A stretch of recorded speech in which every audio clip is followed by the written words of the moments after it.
በስመ አብ ወወልድ ወመንፈስ ቅዱስ አሐዱ አምላክ አሜን። ዓለማት ብፍቅር ዝገዝእ ጥንቲ ዝነበረ አልፋ ዓለም ሕሊፉ ዝነብር ኦሜጋ መጀመርታን መወዳእታን ዘይብሉ ናይ አቦታትና አምላኽ ናይ ሰራዊት ጌታ ስለትኽንገር ዘይክእል ምሕረቱ ስለትኽንገር ዘይክእል ፍቅሩን ርህራሄኡን ክብረን ምስጋናን አምልኾን ውዳሴን ስግደትን ንዕኡ ንበይኒ ይግባእ። ንሱ ኣብ ተጸዋዓሉ ካብኡ ዘይትፍለ ቅድስተ ቅዱሳን ንጸተ ንጹሃን ኣብ ቁራሪተ መዓት ናይ ሓዲስ ኪዳን ኩርቤል ዝኾነት ኣዲና ቅድስቲ ድንግል ማርያም ነቲ ኣማናዊ ዝኾነ ምግቢ ህይወት ነቲ ኣማናዊ ዝኾነ መስቲ ህይወት ስለ ዝሃበትናን ዝወለደትልናን ወዳ ጎይታናን መድሓኒናን ኢየሱስ ክርስቶስ ብዘኸበራን ብዘፍቀራን መጠን ክብርን ምስጋናን ንዓይኹና። ኩሎም መላእክት ነቢያት ሐዋርያት ጻድቃን ሰማዕታት እግዚአብሔር አምላክ ብዝሃቦም ክብርን ማዕርግን ዝኸበሩን ዝተመስገኑን ይኹኑ። ዝኸበር ህዝበ ክርስቲያን ከመይ ቀኒኻ ከመይ ኣለኻ አሜን ስምትሉሉን ሕያውን ዝኾነ እግዚአብሔር አምላክና ባዕና ብድኹማት ባሮቱ ዝኸበረን ዝተመስገነ ይኹን። እግዚአብሔር አምላክ በደልናን ኃጢአትናን ከይተመልከተ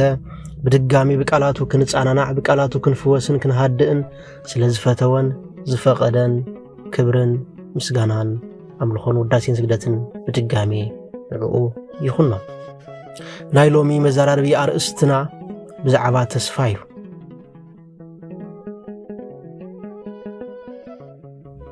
እግዚአብሔር አምላክ መንፈስ ቅዱስ ትምህርትና ይግለጸልና። ሎሚ ጊዜ ተስፋ የልየና ኣሎ። ሎሚ ብዙሓት ተስፋ ዝቆረጽሉ ዘመን እዩ። ሎሚ ብዙሓት እምነቶም ዝኸሓደሉ ዘመን እዩ። ሎሚ ብዙሓት ኢዶም ዝሃብሉ ዘመን እዩ። ነገር ግን ተስፋ የልየና ኣሎ። ዝጎደለና ነገር እንተሃልዩ ካልእ ዝጎደለና ነገር የለን ወገናተይ። እግዚአብሔር አምላክ ብዘልየና የንብረና ኣሎ። ነገር ግን ዝጎደለና ነገር እንተሃልዩ ኣብ ህይወትና ተስፋ እዩ። ተስፋና ይጽንቀቃሉ፣ ተስፋና ይዓርባሉ። ነገር ግን ወገናተይ ሕጂ እውን እግዚአብሔር አምላክ ምሳና እዩ ዘሎ እሞ ንተስፋና ንሱ ኣይሕፍረናን እዩ፣ ንሱ ኣይሓድገናን እዩ። ስለዚ ብዛዕባ ተስፋ ኣብዘን ዘለዋና ሓፀርቲ ደቃይቕ ክንመሃር ኢና።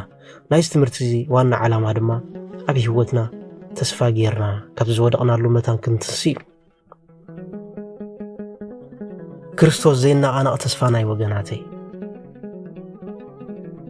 ፍቑራተይ ተስፋ ማለት ስምዒት ኣይኮነን። ተስፋ ማለት ትስፍውነት ኣይኮነን። ተስፋ ማለት ጽባሕ ዝሓሽ ክኾን ኢልካ ምጽባይ ጥራይ ኣይኮነን። ተስፋና ሓደ እዩ። ንሱ ድማ ጎይታናን መድሓኒናን ኢየሱስ ክርስቶስ እዩ። እዚ ተስፋ እዚ ድማ ማንም ክሕድገና ዝኽእል ሓይሊ የለን። ነዚ ተስፋ እዚ ድማ ማንም ክምዝዓና ዝኽእል የለን። ተስፋና ዘይጽሙሉ እዩ። ተስፋና ዘይዓርብ እዩ ወገናተይ። ተስፋና ዘይጠልቕ እዩ። ተስፋና ዘይሰዓር እዩ ወገናተይ። ንሱ ድማ ጎይታናን መድሓኒናን ኢየሱስ ክርስቶስ እዩ።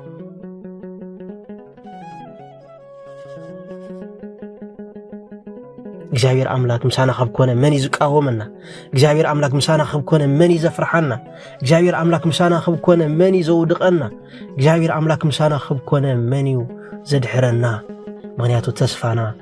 ንሱ ስለ ዝኾነ ተስፋ ስምዒት ኣይኮነን ወገናተይ። ተስፋ ትስፍውነት ጥራይ ኣይኮነን። ተስፋ ጽባሕ ዝሓሽእ ክኸውን ይምባል ጥራይ ኣይኮነን። ተስፋና እቲ ንዓለም ዘድሓነ እቲ ንዓለም ካብ ድቕድቕ ጸልማት ናብ ዝዓበየ ብርሃን ዘምጽአ እቲ ንዓለም ካብ ዘይምንባር ናብ ምንባር ዘምጽአ ወዲ እግዚአብሔር አምላኽ ጎይታናን መድሓኒናን ኢየሱስ ክርስቶስ እዩ።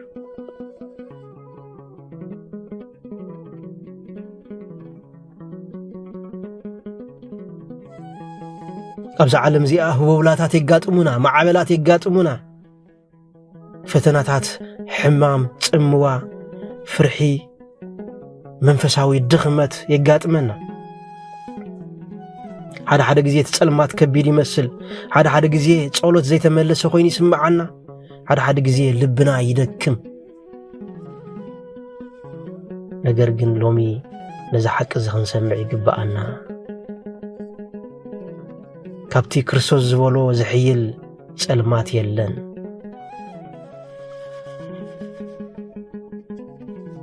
ምክንያቱ ክርስቶስ አምላኽና እንታይ ኢልና? ኣነ ብርሃን ዓለም እየ። ብርሃን ናብ ዓለም መጽ ይብለና ዮሐንስ ወንጌላዊ ነገር ግን ጸልማት ክሕዞ ይከኣለን ይብለና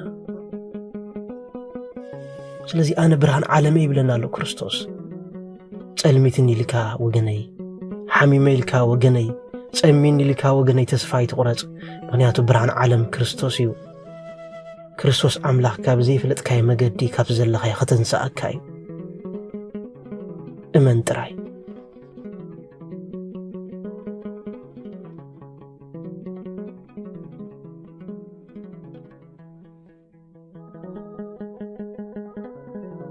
ካብቲ ንባሕሪ ዝህድእ ሓይሊ ዝዓቢ ነገር የለን እቲ ንባሕሪ ዝውቅያኖስን ዝህደአ ናይ ክርስቶስ ሓይሊ ወገናተይ እቲ ንባሕሪ ኤርትራ ብክልተ ዝጨደደ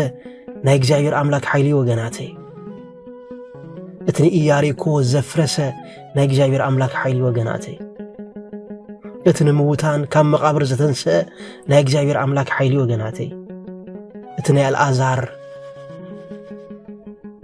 ሞት ናብ ህይወት ዝቀየረ ናብ ህያውነት ዝቀየረ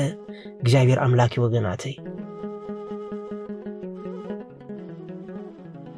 ስለዚ ካብ ኩሉ ኃጢአት ምሕረቱ ይዓሙቕ ካብ ኩሉ በደል ምሕረቱ ይበልጽ ካብ ኩሉ ሞት ትንሳኤኡ ይሕይል ስለዚ ብክርስቶስ ተስፋ ክንገብር ይግባአና ተስፋ ኩሉ ቀሊል ኣብ ዝኾነሉ እዋን ኣይኮነን ዝመጽእ ምናልባት ትወድቕ ትንስእ ትብሉ ትኸውን ተሓምም ይጽምወካ ትስእን ትረክብ ትብሉ ትኸውን እዚ ናይ ህይወት አጋጣሚ እዩ ናይ ህይወት ኩነታት እዩ ስለዚ ተስፋ ኩሉ ኣብ ቀሊል እዋን ኣይኮነን ዝመጽእ ተስፋ ዝውለድ ኩሉ ዘይከኣል ምዝኸውን ጥራይ ሕጂ ዘይከኣል ኮይኑ ይስማዓካ ኣሎ ግናኸ ኣብ ዘይከኣል ኢልካ ተሓስቦ ህመት ተስፋ ግበር ብክርስቶስ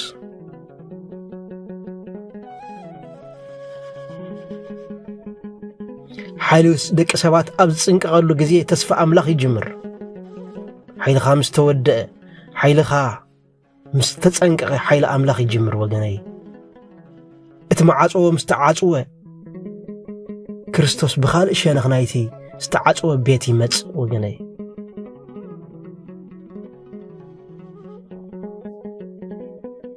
ኣዒንትኻ ዝረኣያ ነገር ምስስእና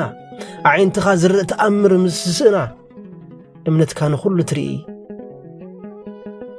እምነትካ ንኹሉ ክትርኢ ትጅምር ወገነይ ስለዚ ኣብ እግዚአብሔር ኣምላክ ተስፋ ግበር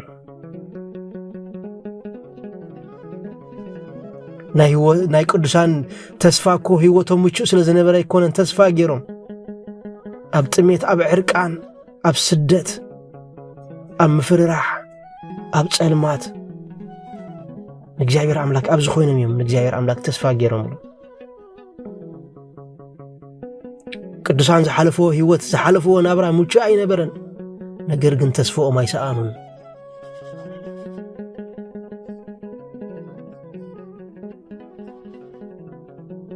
ኢድ ኣምላኽ ነቲ መሪር ዝኾነ መገዶም ከይተረፈ ትመርሖም ነበረት ክርስቶስ ምኽንያቱ ቃልኣት ኢሎም ዓጾምትኹም እኳ ከይተረፋ ዝትንክፍ የለን ብዘይናተይ ፍቓድ ጸጉሩ ርእስኹም እኳ ከይኮና ጸጉሩ ርእስኹም ከይተረፋን ኣብ ቅድመይ ቁጽራት እየ እንኳይ ንዓኹም ንሓንቲ ርግቢት ብዘይናተይ ፍቓድ ክሸይጥን ክልውጥን ዝኽእል ሓይሊ ብዛ ዓለም እዚኣ የለን ስለዚ ብኣይ ተስፋ ግበሩ ኣይትፍርሑ ብምባል እግዚአብሔር ኣምላክ ንህይወቶም ተስፋ ኣስነቖም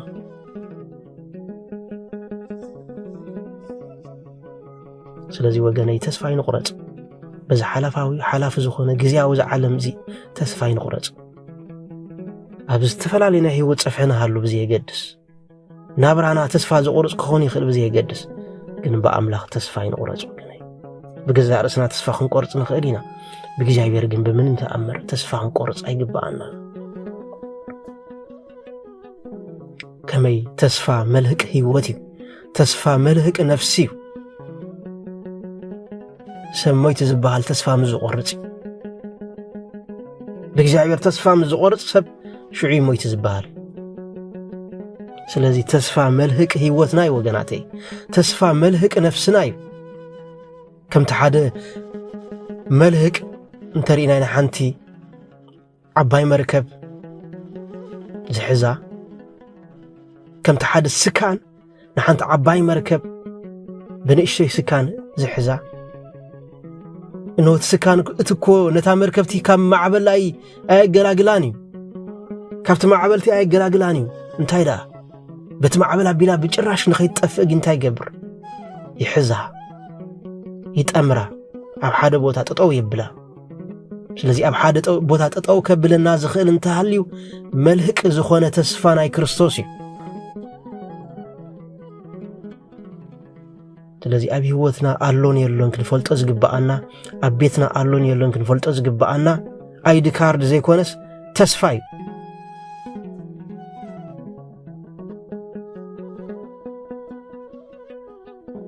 ወብ ገዛና ሁሉ ዝግባኦ መለለይ ወረቀትና ዘይኮነስ ተስፋይ ወገናቴ ተስፋ ለና ዲ የብልና ኢልና መጀመርታ ክንራግጽ ይግባአና ምክንያቱ ተስፋ መልህቅ ናይ ህይወትና ስለዝኾነ ምክንያቱ ተስፋ መልህቅ ናይ ነፍስና ስለዝኾነ መልህቅ ማለት ንሓንቲ መርከብ ማዕበል ንኸይትግፋዕ በማዕበል ንኸይትውሰድ ዝሕዝ ስለዚ ህይወትና ናይ ዲያብሎስ ማዕበል ንኸይትውሰድ ህይወትና ብናይ ዲያብሎስ ዝኾነ ምትላል ንኸይትውሰድ ፈተናታት ንኸይትውሰድ በት መልህቅ ዝኾነ ተስፋ ክርስቶስ ክንኣምን ይግባአና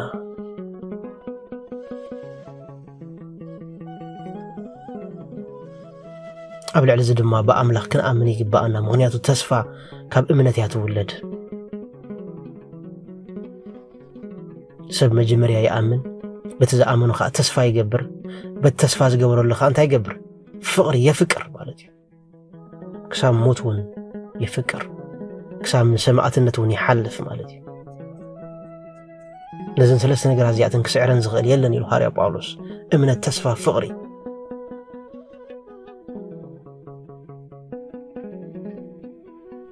እስከ ንድሕሪት ተመሊስና ናብ ህይወትና ንርእስከ ወገናተይ እግዚአብሔር አምላክ ንዓይና ዓትኩምን ዝተሰከመና ዘመን እስከ ነቁፀሮ ወገናተይ እግዚአብሔር አምላክ ኃይል ዘሃበና ብርትዕ ዘሃበና ለይትታት ጽንኩር እዋናት እስከን ዘክር ወገናቴ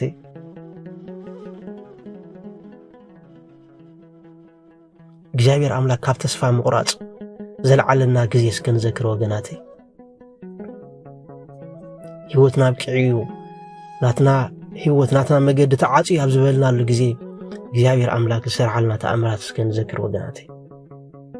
كل هيوتنا كو بتأمر استخبي نجرجن عين استوعلن نجرجن عين أمنن نجرجن عين تسنع تقدم حجي أمون زنبر أملاك حجونا بخا أموني محرتي يودعني فقرو أيدكمني تسقو أي ودعني وجناتي أي ودعني يا جابر أملاك تسقى أب حلم زلو نجراس كنره يا جابر أملاك تسقى قصيرنا نودو عين ودون ስለዚህ ተስፋኻ ብክርስቶስ ግበር ተስፋኻ ሽዑን መከራኻ ቀይሮይ ተስፋኻ ንስቃይካ ክቀይሮይ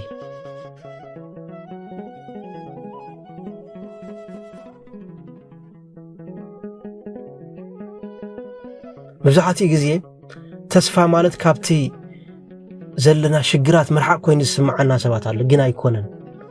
ተስፋ ስቃያ ይወግድኒ እንታይ ላይ ይገብር ወገናተይ ነቲ ኩነታት ግን ይቀይሮ መስቀልካ ትንሳኤ ይኾነልካ ንብዓትካ ፈውሲ ይኸውን ክሳራኻ ሓድሽ ሃብቲ የምጽ ቃንዛኻ ምስክርነት ይኸውን ብዙሓት የድሕን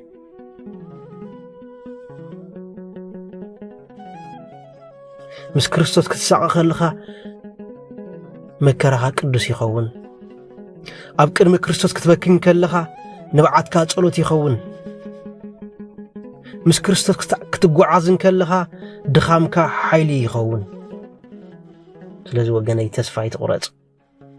ኣብቲ ዘለኻ ይህሞት ኮንካ ብእግዚአብሔር አምላክ ተስፋ ግበር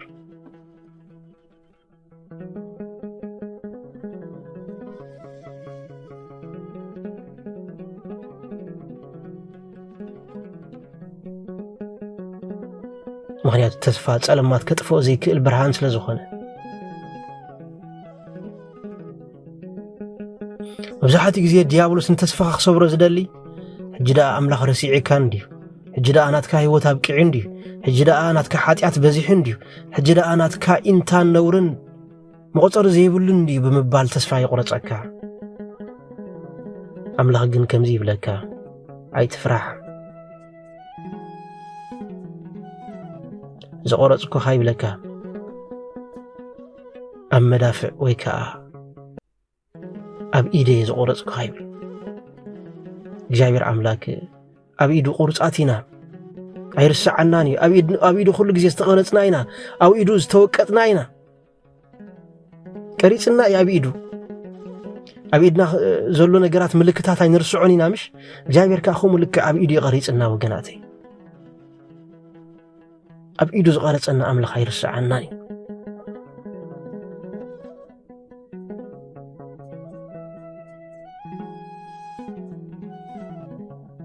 وعالم كتنصغا تخون يا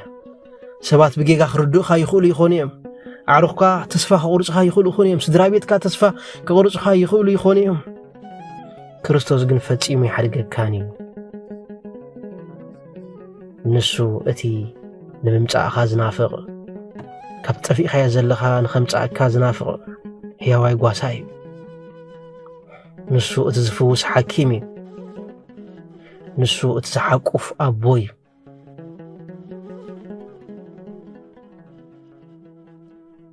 ንሱ እቲ ምእንታኻ ዝነግስ ንጉስ እዩ ነገስታት ዝዓለም እዚኣ ንገዛእ ርእሶም ኢሎም እዮም ዝነግሱ ስድራ ቤቶም ጥራይ ኢሎም እዮም ዝነግሱ ክርስቶስ ግን ንዓኻ ኢሉ ዝነገሰ ንጉስ እዩ ፍትወይ ካብ ምድራውያን ነገስታት ተስፋ ይትግበር በቲ ሰማያዊ ንጉስ በቲ ንጉስ እኳ ዝኾነ ንዓኻ ኢሉ ዝነገሰ ክርስቶስ ኣምላኽና ብኡ ተስፋ ይግበር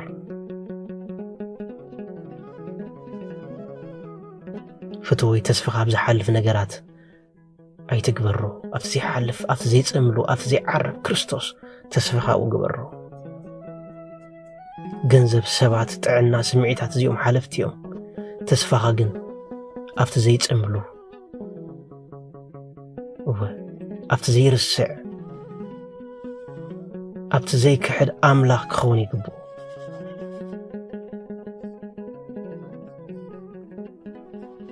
ኣብቲ ንሞ ዝሰዓረ ተስፋኻ እው ኣንብር